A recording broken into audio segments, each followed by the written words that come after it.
Hello there. Thanks for tuning in for another episode of The Very Least That I Can Do.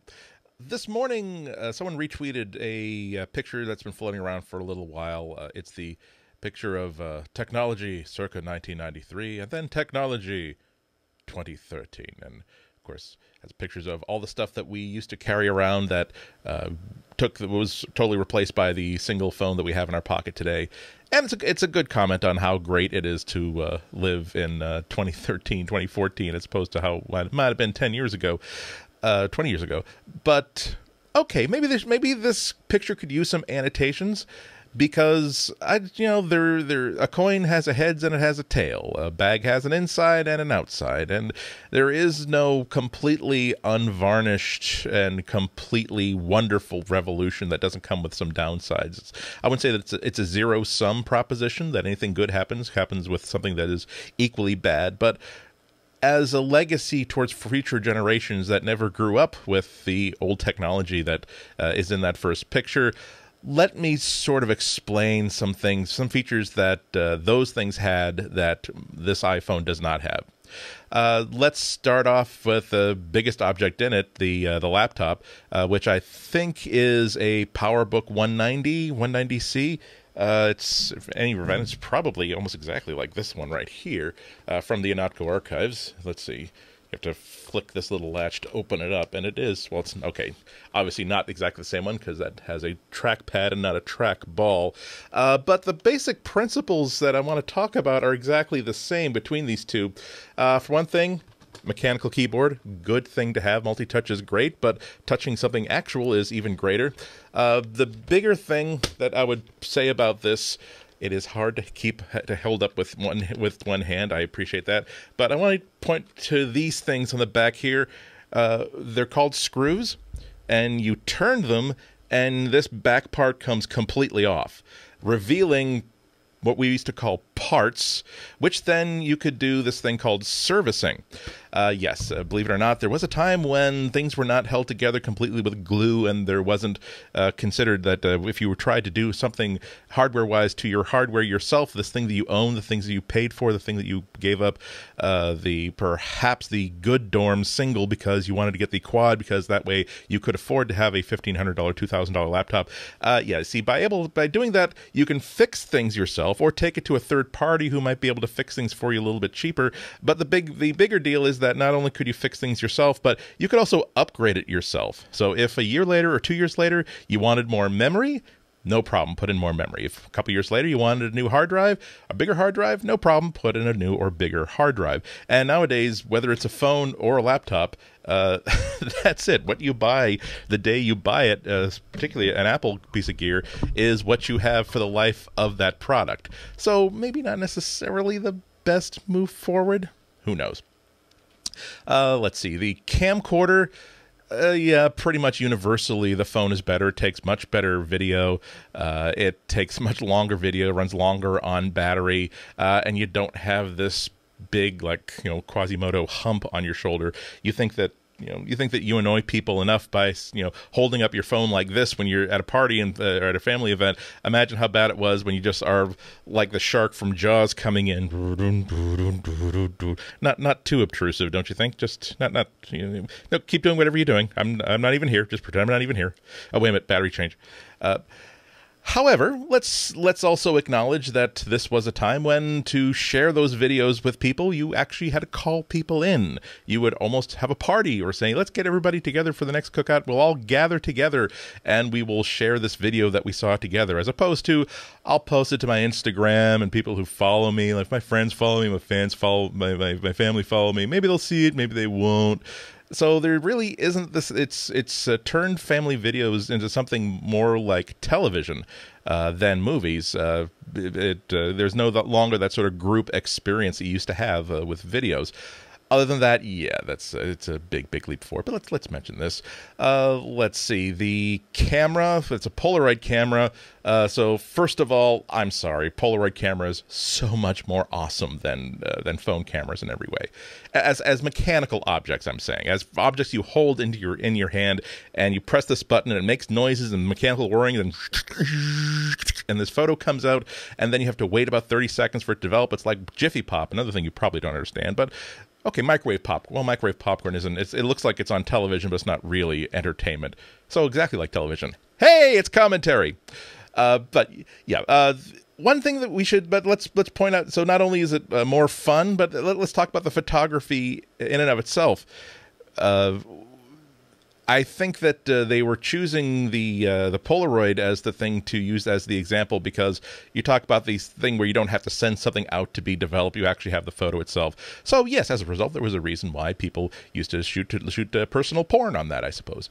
But it also points out, porn aside, that if I take this photo, this copy of the photo is all that there is. That there isn't an instinctive implication set in default settings that if I take this picture, I should absolutely make a copy of it onto Dropbox or onto iCloud or onto some centralized server controlled by someone who is not me. And the security on those things is very good. They work very hard on this. It's a very big feature. But as news of the weekend has demonstrated, if it's out of your control, it is out of your control. And you can't really count on your private moments being really, really private. And, I'm joking about, of course, personal porn. But I'm talking about things as simple as your private moments. I don't want necessarily pictures of my family to be out of my control. I don't want, if I'm just taking pictures of documenting something that I'm building, or, gee, my God, this office is a really big mess. I'm going to take a picture of it so I remember exactly how bad this was. And so later on, when it's clean and I don't want to clean it up again, I'll remember how bad this office looked. I want that to be my photo, and I don't want to worry about whether that goes anywhere else. And of course, you don't have to do that. Backing things up to the cloud is a good thing, but there's also that lack of control and that lack of precision. So maybe a little bit of an advantage there. But yeah, mostly I'm talking about the you don't have to shake it, but you kind of want to because it's fun. It's like, again, you can still buy Jiffy Pop.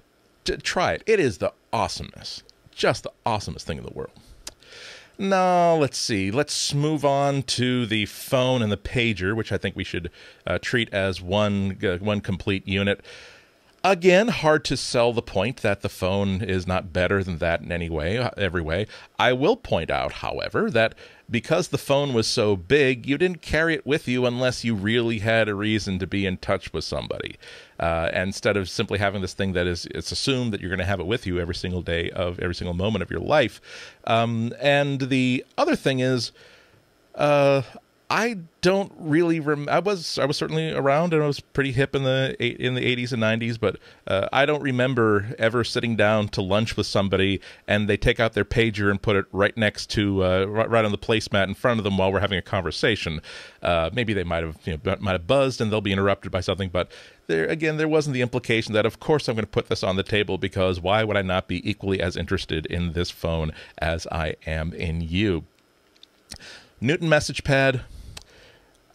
I gotta say, in terms of basic coolness, I don't think the iPhone is necessarily cooler than the Newton message pad, which, of course, I have one right here. This is the one that I bought, as a matter of fact, telling myself that, oh, well, it was research for a column I was doing. This is when I was making a lot less money, and this was like a lot of money to me, but it was too awesome. I had to go get it. Oftentimes thought of as a flop and a failure. It was actually a little bit ahead of its time. It was still really great for what it did, and I absolutely loved the way that it worked. The first time that you use handwriting, you simply say, meeting with Bob tomorrow at noon, and you see it not only transmogrified into text, but also the context of it is completely understood and parsed correctly. This is 1993. That was a big, big deal, and it worked really, really well. Despite the egg freckles cartoon from Doonesbury, it actually worked very, very well.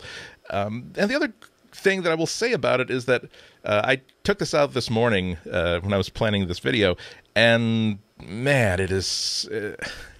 Maybe it helped that I was watching. I was also watching a movie in which they're preparing for action movie. They're preparing for the big assault, and of course they have that big scene in which they take the Desert Eagle big chrome gun and click click click click click click, and as nice as these phones are, they're just static objects and they're all sealed up. With this one, it's like you got a stylus, you go that ka-chunk, and you got the memory expansion card, which you have to go unlock, safety off, eject, slick, lock, loaded, ready to go. batteries, holy cow, actual batteries, that a battery pack, like it's like a clip, where you're you're going to, you're doing so much damage today that you have to actually bring off a second clip like that. It's a wonderfully tactile object. Functionally okay. It's functional. It's got an infrared remote. I don't see an infrared remote on my iPhone. Huh? Okay, I don't need an infrared remote on my iPhone, but it still had its positive things. And let's see, what haven't I talked about? Let's see, the wristwatch. Well, those were a big deal in the 80s and the 90s. It allowed us to actually tell the time without having to reach into our pockets, wake something up, and enter a passcode. Okay, now they think, well, you don't have to enter a passcode, but you still have to reach in your pocket and wake something up. Or else you could just do this, and that worked just fine for us, and we liked it, damn it. Now, the Walkman. Definitely inferior in terms of capacity, 45 minutes per side, 90-minute cassette.